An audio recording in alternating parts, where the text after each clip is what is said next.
Friends, welcome to my channel. बहुत बहुत स्वागत है आप सभी का। तो फ्रेंड्स, आज हम 36 चेस्ट साइज के लिए कटोरी ब्लाउज की यहाँ पर कटिंग देखेंगे। मैं आपको परफेक्ट तरीके से कटिंग बताऊंगी। तो फ्रेंड्स, यहाँ पर कटिंग करने के लिए मैंने डबल पेपर लिया है। और डबल पेपर मैं इसलिए लिया है क्योंकि फ्रंट और बैक हम दोनों भी एक ही साथ में निकाल देते हैं। और अगर आप चाहे तो आप बैक और फ्रंट दोनों की अलग अलग कटिंग भी कर सकते हैं, लेकिन ऐसा करने से थोड़ा सा आसान हो जाता है। तो इसीलिए मैं डबल पेपर रख के दोनों भी पार्ट एक ही साथ निकालती हूँ। इसमें कोई भी पार्ट गलत होने के चांसेस भी नहीं होते हैं। तो फ्रेंड्स, यहाँ पर सबसे पहले हमको गले की आपकी जो भी हाइट है उसकी आपको मेजरमेंट यहाँ पर लेनी है। देखो, आपकी जितनी भी हाइट है, सपोज अगर आपकी हाइट 15 इंच है तो आपको 16 लेनी है, 14 है तो 15 लेनी है। इस तरह से आपको गिन लेना है, ठीक है। तो मैं यहाँ पर 15.5 इंच को हाइट रख रही हूँ क्योंकि मुझे सील कर इसको 14.5 इंच को पूरा करना है, ठीक है। 14.5 इंच पर मुझे इसको रखना है, तो मैं 15.5 इंच यहाँ पर ले रही हूँ। 1 इंच मैं एक्स्ट्रा यहाँ पर ले रही हूँ। तो 15.5 इंच के ऊपर मैंने एक मार्किंग कर दी। 36 साइज के लिए बना रहे हैं तो यहाँ पर गले की चौड़ाई हम 2.5 से लेके 2.25 इंच तक रख सकते हैं। अगर आप चाहे थोड़ा सा ब्रॉड आपको शोल्डर अच्छे लगते हैं यहाँ पर, तो आप 2.25 इंच तक इसको ले सकते हैं। 2.25 इंच के ऊपर एक मार्क कर देते हैं। अब शोल्डर पट्टी की जो चौड़ाई होती है इसको हम 3.5 इंच तक रख सकते हैं। 3-3.5 इंच तक आप रख सकते हैं। अगर आप 3.5 इंच तक रखोगे तो ये 2.5 तक आ जाएगी, क्योंकि दोनों साइड से हाफ इंच के लिए फोल्ड हो जाता है। तो मैं यहाँ पर 3.25 इंच को रखती हूँ, तो ये 2.25 इंच तक सील कर रेडी होगी। अब यहाँ पर आर्मोल जो है आप 6.5 इंच रख सकते हैं। दोनों भी साइजेस आप यहाँ पर रख सकते हैं। अगर आप 6 इंच रखना चाहते हैं तो यहाँ पर देखो 6 इंच रखना है। अगर हाइट थोड़ी सी आपकी कम है तो आपको 6.5 इंच के लिए रखना है। अगर हाइट थोड़ी अच्छी है, जैसे मैंने अभी 15.5 इंच के लिए इसकी हाइट को नापा है। अगर आप 14.5 इंच के लिए नाप रहे हैं, थोड़ा सा हाइट कम ले रहे हैं, तो 6.5 इंच का आपको आर्महोल लेना है। तो यहाँ पर हमको आर्महोल को इस तरह से जोड़ देना है। आर्महोल का इस तरह से निशान लगाने के बाद आपको फिर से इसी लाइन के ऊपर टेप को सीधा रखना है। अब यहाँ पर हम 36 साइज के लिए बना रहे हैं तो 36 का 4th भाग आपको लेना है। 36 के 4 भाग करने हैं और जितना आता है उतना आपको यहाँ पर गिनना है, ठीक है।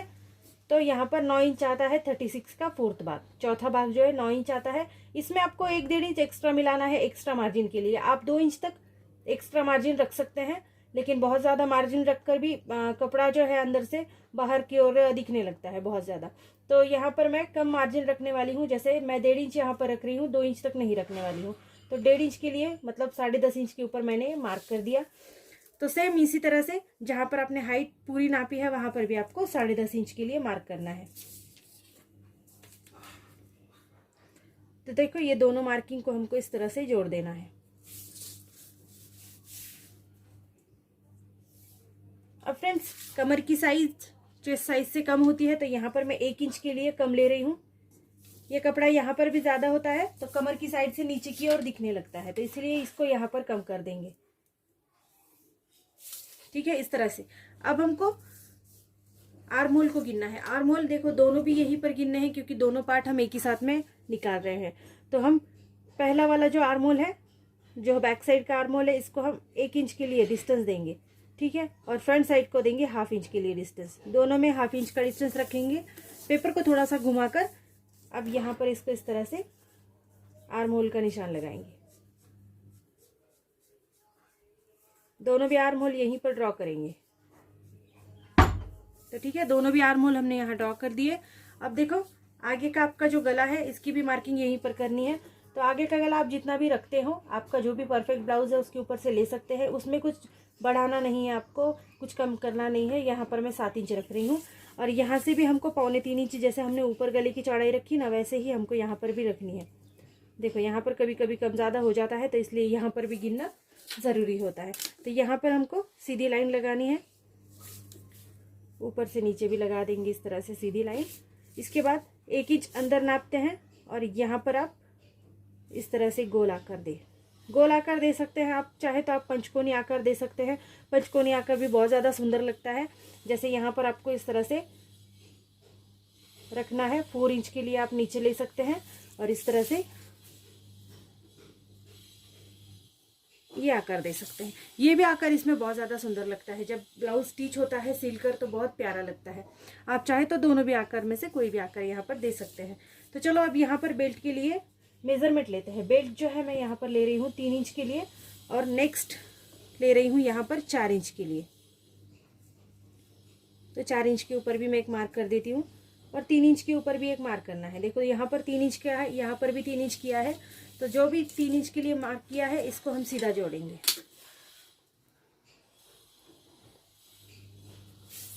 अब इसी के ऊपर वापस से टेप को रखेंगे और यहाँ पर हम 4 इंच के लिए गिनेंगे। ठीक है, अब देखो यहाँ पर हमको बेल्ट का निशान लगाना है। बेल्ट आपका जैसे ऐसा तिरछा होता है ऐसे ही निशान लगाते हुए आपको चलना है। ये हमारा बेल्ट का निशान है। यहाँ पर गोलाई देखिए, इसको इस तरह से जोड़ना है। तो ये हमारा बेल्ट का यहाँ पर निशान हो गया। अब सेम इसी के ऊपर टेप को वापस रखेंगे। आप बना रहे हैं 36 साइज के लिए, तो यहाँ पर आप 5.5 से लेके 5.25 इंच तक की कटोरी रख सकते हैं। अगर आप, मैंने जैसे पहले भी बताया, अगर हाइट थोड़ी सी कम है तो ऑटोमेटिकली कटोरी थोड़ी सी बढ़ जाती है, और अगर हाइट आपकी अच्छी है, जैसे 5 से ऊपर है, तो फिर आपको यहाँ पर 5.5 इंच की कटोरी रखनी है। 5.5 इंच के ऊपर आपको एक मार्क लगाना है इस तरह से। देन यहाँ से आर्म होल के नीचे आपको गिनना है। यहाँ पर आप 1.25 इंच या पूरा 2 इंच तक गिन सकते हैं। तो 2 इंच के ऊपर मार्क लगा देंगे। यहाँ पर भी जहाँ पर आपने गले का निशान लगाया है यहाँ पर 1/2 इंच के लिए मार्क लगाएंगे। और देखो 1 2 3 इस तरह से हमारे मार्क हो गए हैं। अब तीनों मार्क हमको जोड़ने हैं गोलाई में। तो आपको हाथ को उठाना नहीं है। देखो बार बार अगर हाथ को उठा लिया जाता है तो फिर कटोरी का आकार गोल नहीं आता है। इस तरह से हाथ को बिना उठाए आपको इस तरह से आकार देना है। तो ये हो गया हमारा कटोरी का आकार। तो यहाँ पर आप कटिंग करेंगे। कटिंग करने के लिए आपको बैक पार्ट को सबसे पहले हटाना है। तो बैक पार्ट के लिए आपको पहले नीचे की साइड से शुरू करना है कट करने के लिए।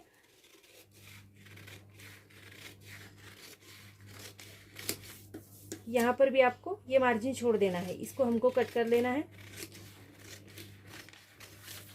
यहाँ पर बैक पार्ट के लिए सबसे पहले बैक आर्म होल को कट करेंगे।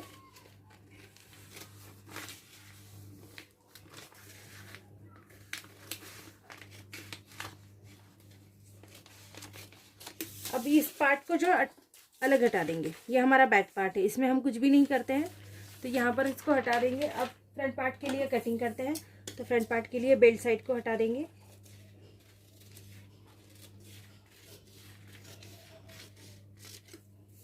देन आर्म होल भी हमको कट कर लेना है। ये फ्रंट साइड का आर्म होल है।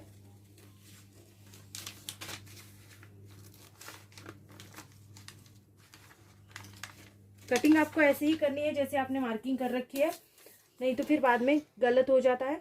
यहाँ पर आप अब देखो, आप जो भी यहाँ पर आकार कट कर रहे हैं उसको आपको ठीक से करना है। मैं यहाँ पर गोल आकार ले रही हूँ, पंचकोनी का मैं नहीं ले रही हूँ। अगर आप चाहते हैं तो पंचकोनी आकार से ही आपको कटिंग करनी है। कटोरी की साइड को भी हटाएंगे।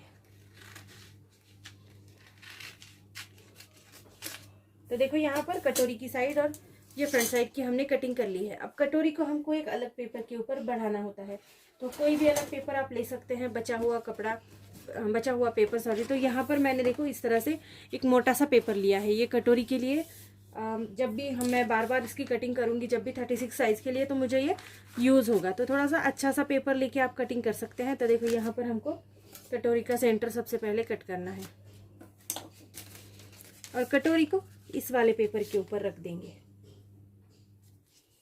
इस तरह से हमको रखना है।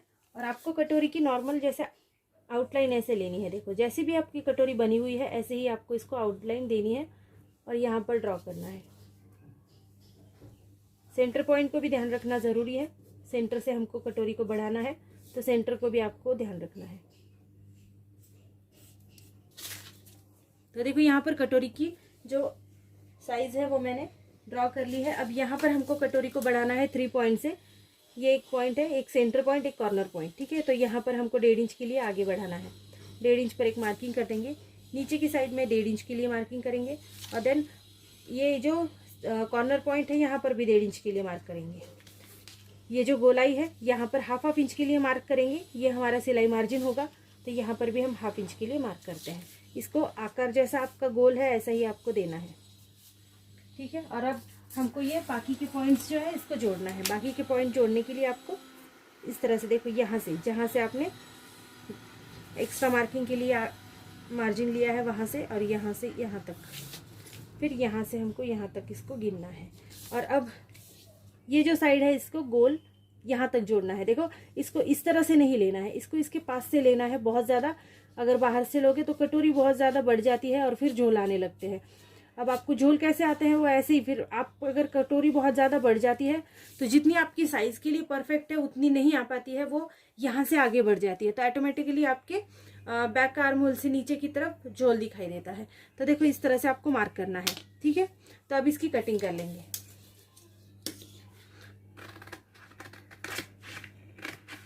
जैसे भी आपने मार्किंग करी है ऐसे ही आपको इसको कट करना है।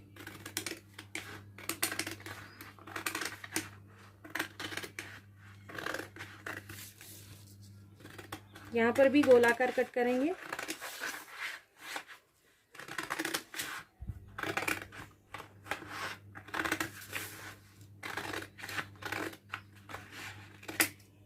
तो देखो यहाँ पर हमने कटोरी कट कर दी है। अब हमारा ये है बैक साइड, ये है फ्रंट साइड। यहाँ पर हमने करी है ये कटोरी की कटिंग और हमारे ये बेल्ट साइड है। तो फ्रेंड्स यहाँ पर आज हमने करी है 36 साइज के लिए, 36 साइज के लिए कटोरी ब्लाउज की कटिंग करी है यहाँ पर, ठीक है। तो फ्रेंड्स अगर आपको वीडियो पसंद आती है तो चैनल को लाइक शेयर सब्सक्राइब जरूर कर देना। नेक्स्ट वीडियो में मैं आपको बताऊंगी कि आपको अस्तर के ऊपर कटिंग कैसे करनी है। तो मेन फैब्रिक और अस्तर फैब्रिक दोनों की कटिंग करेंगे और उसके बाद हम इसकी स्टिचिंग करना मैं आपको बताऊंगी। तो आपको धीरे धीरे सब कुछ समझ में आएगा, आपको धीरे कटिंग कैसे करनी है, फिर उसके बाद स्टिचिंग कैसे करनी है। So thank you friends video को पूरा देखने के लिए और सपोर्ट जरूर करते रहना। So thank you friends, thank you so much.